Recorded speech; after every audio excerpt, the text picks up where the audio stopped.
So really the purpose of having this meeting this evening was to bring all of you back together and reintroduce you to, it seems like a whole new slate of staff. We do have several members of the planning department that are still on staff. I don't want to make it, it could feel like it's a brand new show. It's not.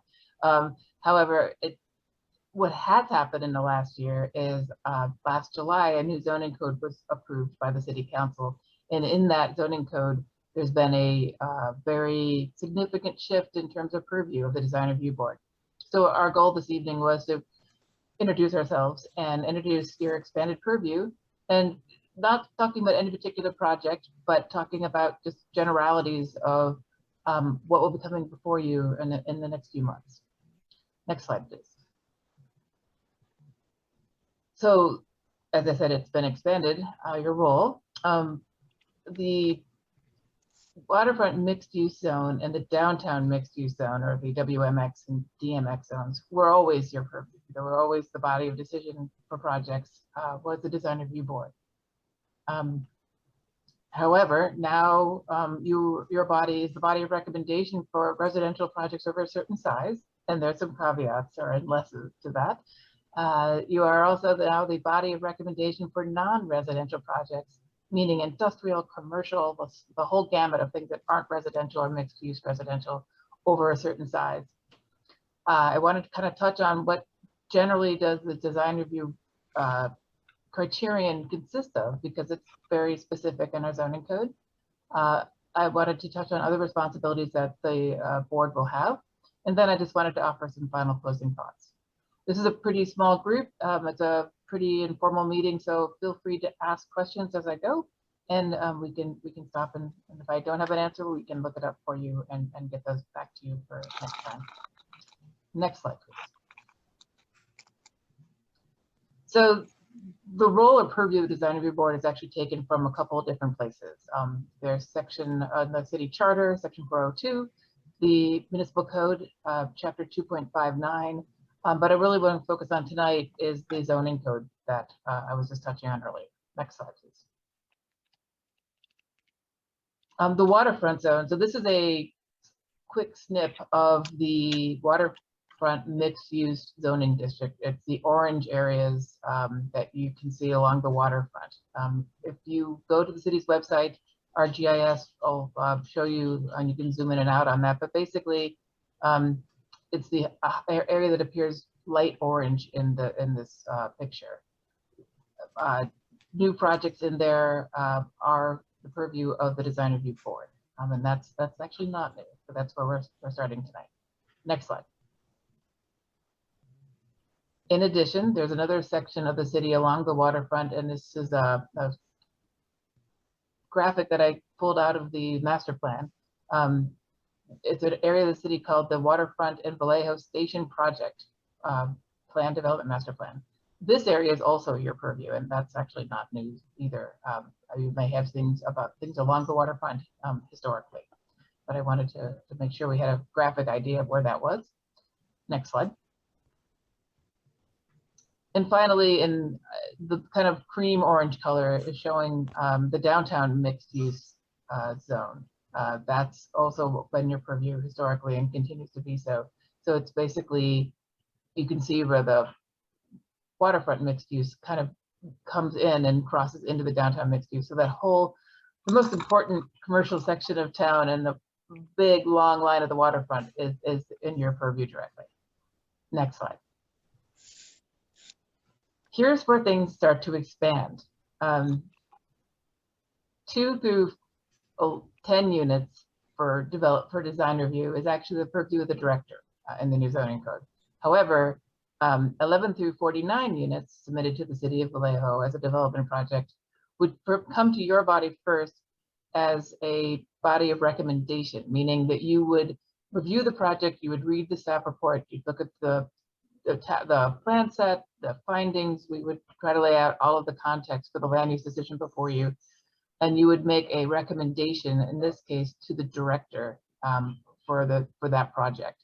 So you're not the body of decision in this line, but you are a formal body that gets to make a recommendation that will be taken in very high esteem by the director, who you've met this evening, when she makes a determination on the project. Anything over 49 units will go to this body for recommendation. Same framework. You'd have a staff report with the plans and the findings and an analysis of the project, but the planning commission would be the body of decision. So that's one of the big new changes, and I can tell you there's a number of projects in the pipeline that we are expecting to have come your way in the next few months. There is a caveat to this, so the unless, next slide, please, is state of California has a number of laws that, well, for the sake of discussion, called the Housing Accountability Act. If a development team submits a project and it falls within the parameters of the things called here SB 35 coming up in the next few weeks, other projects that are affordable housing coming in under some kind of expedited review, they actually become ministerial, not discretionary projects. And staff, there's no body of decision. They're basically ministerial is equivalent of a building permit. If they meet all the parameters, they'll be reviewed by staff and by the city attorney's office, but they're approved without any discretionary review. So that's, you'll hear of some projects coming up, but I know there's one project into the city now that's under review that will be new housing, but it won't go to any body of decision. It will be, if they stay within the parameters of the Housing Accountability Act, they will go right through to building permit. So that's something that the state of California has done in response to what is perceived, and I think maybe rightfully so, as a housing crisis in our state. So that's when you see projects and you're wondering why it didn't come to you, it's very likely because of the state laws that make them ministerial under certain circumstances. Next slide. So another new purview, buildings that don't have dwelling units in it. So anything that's not mixed use or residential. So the rest of all the other gamut of buildings that could be submitted to the city of Vallejo for consideration under 5,000 square feet will also go to the director. Those are really, really small buildings. Everything greater than 5,000 square feet will be your body of decision. So any new warehouse, any new commercial buildings, any new strip mall, any, you name it, anything that doesn't have housing in it is something that would be over the size of 5,000 square feet will be coming to you. And again, with a staff report and analysis done by staff with a recommendation. Next slide. I think that many of these board members might have been on this body for months, if not years, and I've also got some folks that are new. So just to kind of step back and talk about, from again the zoning code, the municipal code, what are we talking about when we talk about design review? Because your purview will be framed in this language. So I'm not going to read that whole slide to you because that would be terrible. But exterior, think the exterior portions of any new building, and as seen by the right of way, and then it expands and says, and that includes interior court. So if you're seeing a mixed use development that has an interior common open space, the materials, the windows, the roof, the massing, the articulation, all of that on the inside that is visible to the residents would also be in your purview for discussion. Next slide, we can get more into the details of that. So that includes, as I was just starting down, the articulation of the facades, the details, the fencing, this height, the massing, the colors, how the signs are appearing, if it's a commercial project, right? The landscape, which is really important. And while you're not talking about the use, you're not talking about some of the interior features, pedestrian connectivity and circulation, meaning landscape plan, including the hardscape plan. Like how does the interior pathways, the plazas, how those work would be in your purview as a part of the design review discussion. So it's basically everything that you can see would be in the purview of design review. And again, on each of these projects, staff will have worked with the project and the development team and pulled out items that we need to have for your purview, and we will discuss them. There'll be analysis. We will directly respond back to the findings that would be necessary under the municipal code for you to make, and we would bring a recommendation.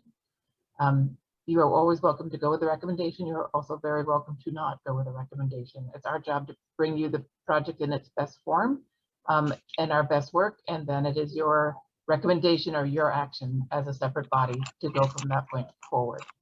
Next slide. Okay, so that's the meat of it. That's the big, new, exciting part of your purview. You also will be hearing appeals. Any decision, any design review decision made by the director would come to you on appeal. You would also be called to on cases of other bodies of the city of Vallejo, meaning the city council or the planning commission or the Architectural Heritage and Landmarks Commission may refer you projects. I will say that the Housing Accountability Act also limits us to the number of hearings we can have, but whenever possible, if the planning commission is looking at something and they're like, you know, I really want to hear what the design review board thinks about this, if we have a legal way of bringing that to you, we will. So you are the architectural and landscape common area public realm subject experts in the city of Vallejo, and we will be leaning on you heavily to help us with make good projects better, as I'd like to say. Next slide. Okay, so there's so much work in front of us. I thought it would be good to end the presentation with a bit of levity. And I kind of feel like I just landed into your lives and I'm coming with all this information. Sometimes it's going to feel like we're all on a fast-moving train and we're laying the track as the train is going along. So I want to say my commitment, our commitment as staff to you is we will bring you our best reports. We will bring complete reports that will include information on each development project or referral. And in some cases, the purview is going to be very straightforward. And other times there's going to be things that interact with it, like the Housing Accountability Act regulations, and the purview will be a little bit more legally defined. So we will we will include in our staff reports exactly what the purview is for each project. Let's see. We will always be transparent on things that are required, or what we call the shalls, that things that you absolutely by law have to do, and things that are best practices or the shoulds. We'll always try to make the distinction for you so that you understand where you have a lot of room to change or amend something, or where we might be tied to a certain set of rules based on state law and local law. We are definitely in this all together. It's a very exciting time in Vallejo, and I look forward to working with each of you, and I really appreciate your time commitment to the city. Next slide. That concludes this rather fast-moving train, and I'm happy to take questions. And I know Ms. Ratcliffe and Ms. Zagarelli are also here to see if we can field anything that might be coming up for you at this time. Thank you so much. Thank you, Margaret. Do we have any questions on this presentation? I know I do. It's exciting, but I want to ask the commissioners if you have any questions. I do, but it's maybe slightly an aside. I'm curious, a great deal of the expanded purview seems to be in a consultative capacity to other bodies, Planning Commission, AHLC. I'm wondering how many of us are qualified or practicing designers or architects. It's a great question. What makes you the body subject body experts is you have been appointed by the city council to this position. So I did not look through resumes. So if anyone would like to describe their expertise, but however you got here, the city council felt you were very qualified for the seat that you are in. So that's what I can say from where I'm sitting. I mean, it is the intent in Muni Code 259 that the board be, or the commission, DRB, be comprised primarily of practicing architects. Right. Okay. Any other questions?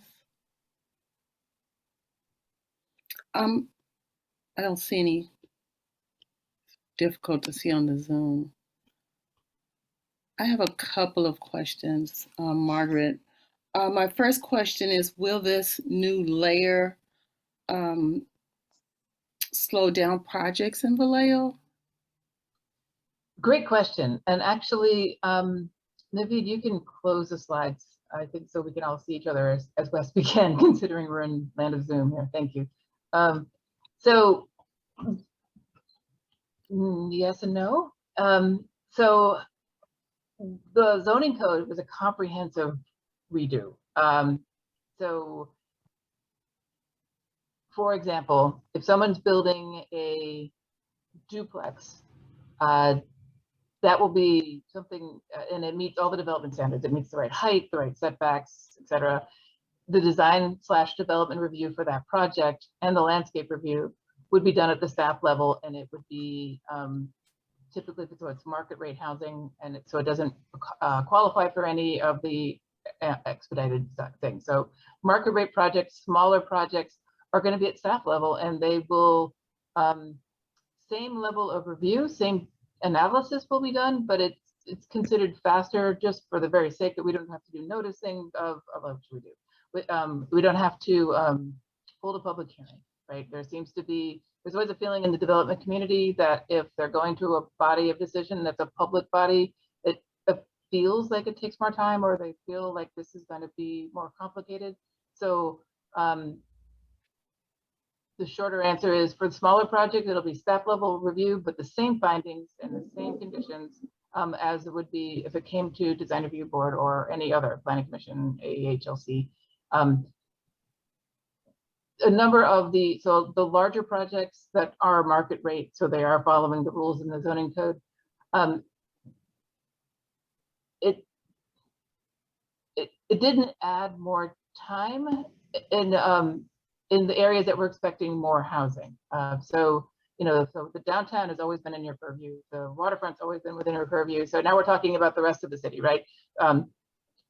Having the design review board add value to a project by talking about the architecture, the landscape, the massing, the colors and materials, the windows, all of that is going to be a value added component to the project, but making a better project when it's done. So it sometimes would add another hearing that wasn't there presently or in the former code, but the quality of the project is expected to increase due to this additional review. Madam Director, do you have something you wanted to add to that? I could, thank you, Vice Chair, through the Vice Chair. Part of the reason for this, and I came into the zoning ordinance update while it was already in process, but Gillian Hayes, who is now the assistant city manager, the intent, talked to me a lot about this. The intent was to allow the design review board to, as Margaret said, make good projects better.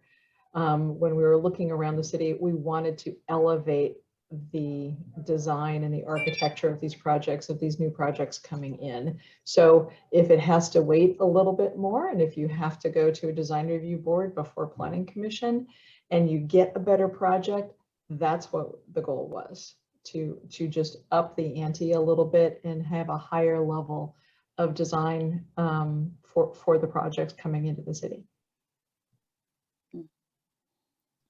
Okay. If I could, I'm sorry, add a follow-up comment to that. One of the other things that you will see is if we get a really badly designed project and it's not under the Housing Accountability Act regulations as well, the director may, the zoning code allows us to kick it over to you. So there are things that stay in the director's purview, but if she's feeling like it can't be supported, it can't be approved, and the applicant doesn't want to listen, we would be glad to bring those folks up to your board review as well, and maybe we can collaboratively help them to bring a better project forward for the city. So that's one of the other components that this really opens up for us, which is really exciting. Madam Chair, point of privilege, please. Yes, go ahead. With these review from the planning people, does that really responsibilities from each party, or how does that work now?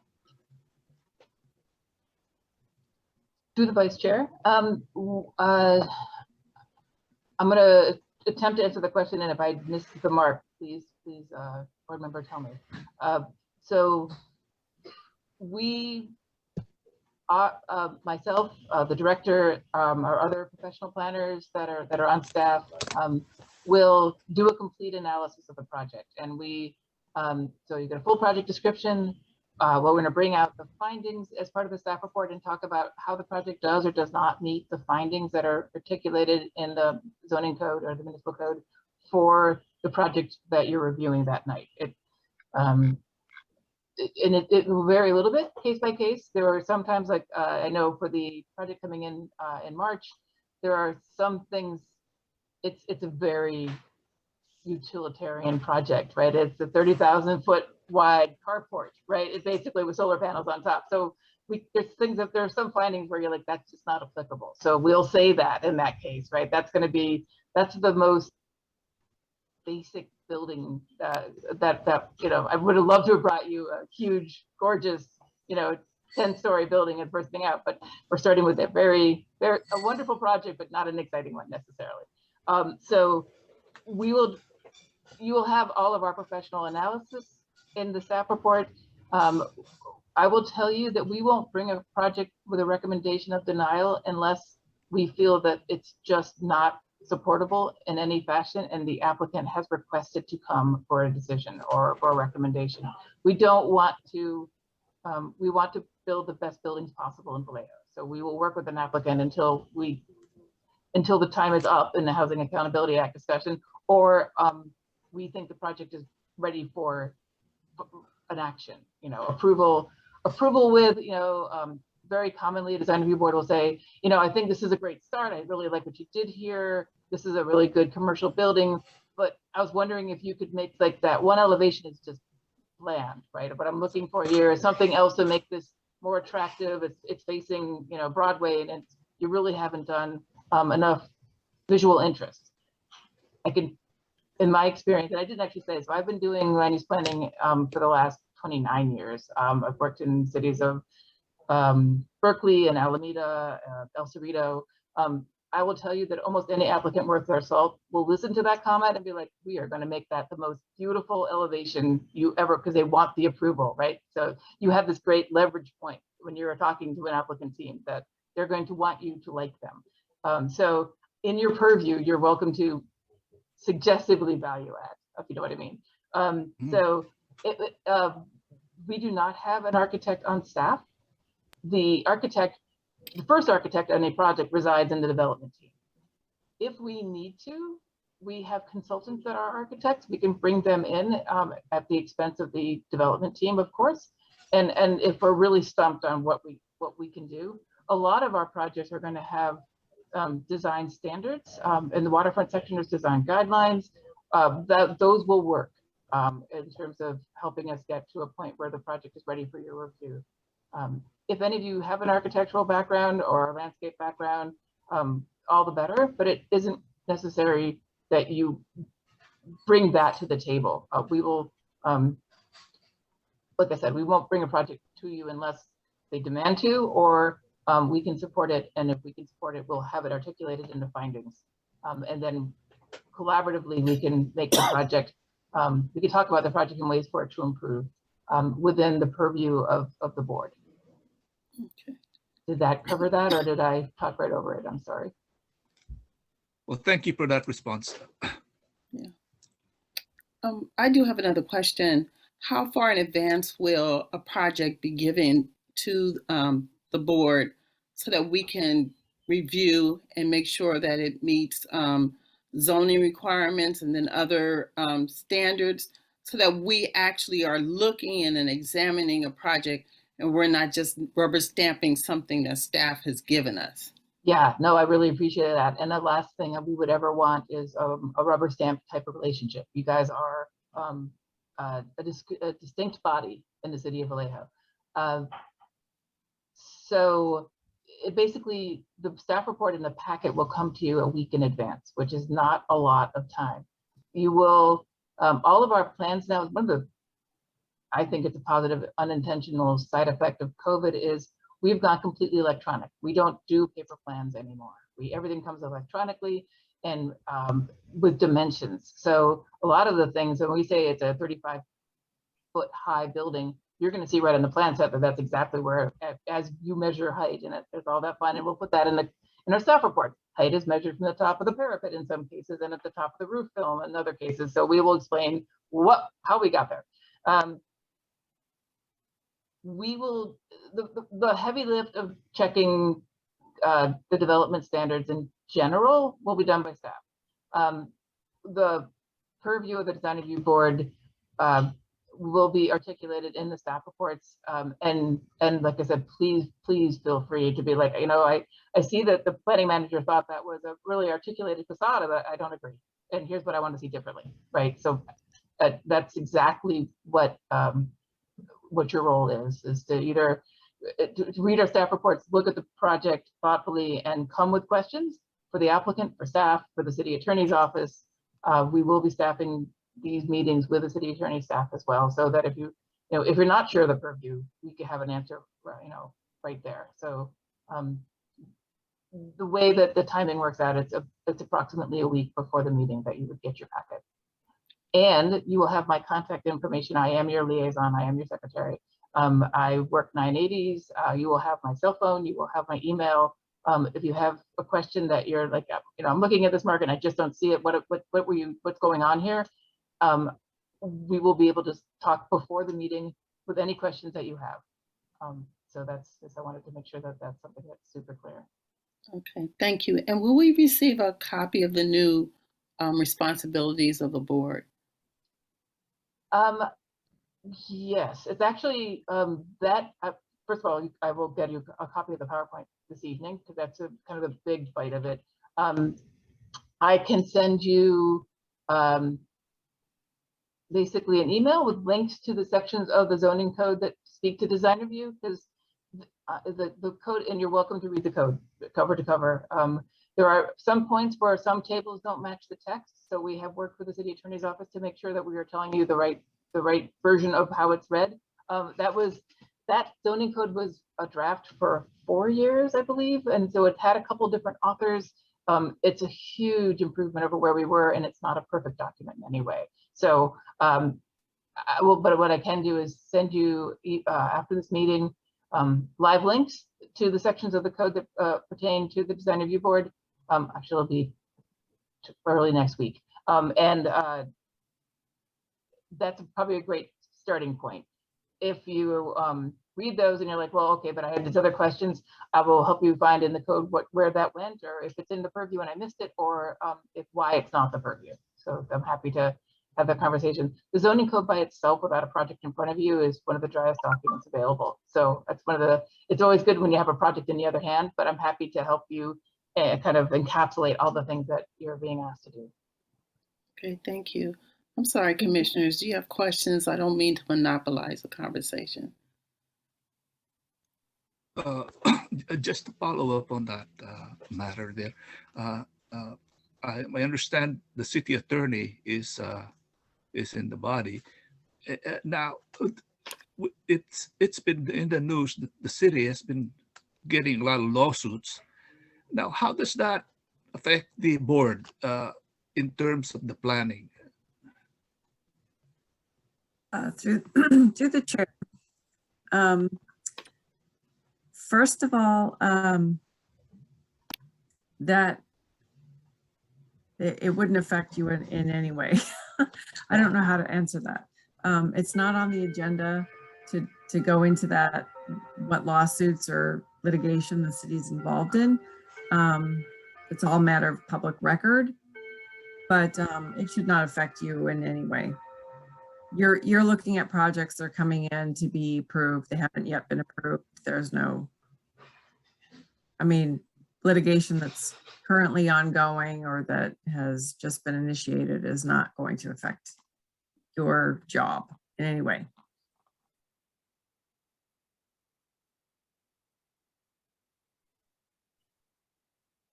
Thank you. Any other questions, commissioners? Okay.